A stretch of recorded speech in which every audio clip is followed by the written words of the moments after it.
As a salesperson, do you know specifically how you are perceived by your management and your peers? Forget about your quota attainment for a minute. What do the people within your company think about you? If your management or peers were at a bar and someone said, "What do you think about Michael?" or "What is Michael like to work with?" would you know what they would say? If you do, is it what you would want them to say? Now, if you aren't 100% positive what that answer would be, then the first step is to assess what kind of rep you are, or what kind of sales manager for that matter, because this applies to you as well.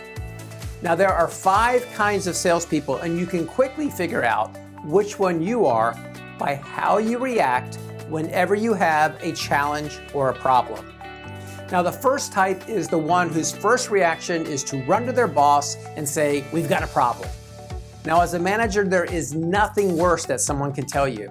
You're working along, you're doing what you're supposed to be doing, then the rep comes in and says, "Boss, we've got this problem."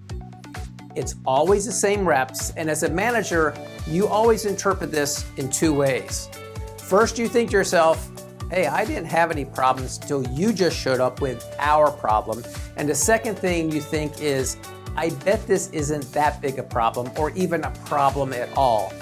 You just think it is, and you haven't done anything about it other than just lobbing this grenade in my lap right now." Now, I call this type of salesperson the sky is falling, because that is the way everything is with it. Problems that aren't really problems, they're just things, and they haven't done the first thing to address them.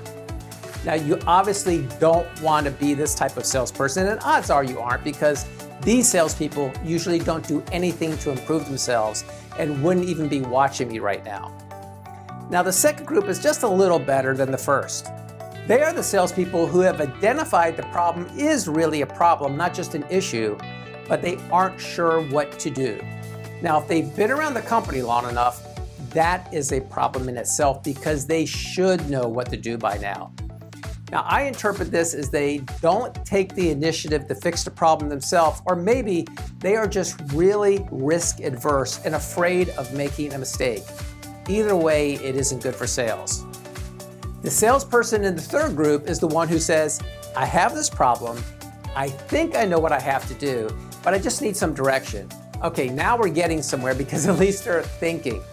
Now, if you place yourself in this group, that's definitely better than the first 2, but you need to quickly get to the 4th or 5th group.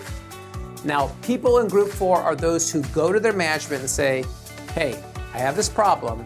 Notice they didn't say, "We have this problem." "I have this problem, and here's what I'm doing." They aren't asking for permission, they aren't asking for advice. They are just giving notice so nobody is surprised later. And the 5th group is very similar, except they tell their management after the fact. "Hey, I had this problem, and this is what I did." Now, sometimes they're asking for forgiveness instead of permission, because they may have broken some glass along the way to fix it, but that's okay, because they are usually the elite salespeople, and management and companies should gladly clean up any debris left in their wake, because these are the people who deliver the mail every day and keep things going. And as management, you just want to make life easier for these people so they can keep selling and making money and do what they do best. So ask yourself, which group do you fall into? So if you aren't sure where you are right now, then here are 3 simple questions that you should always ask yourself every single time before you go to your management for assistance.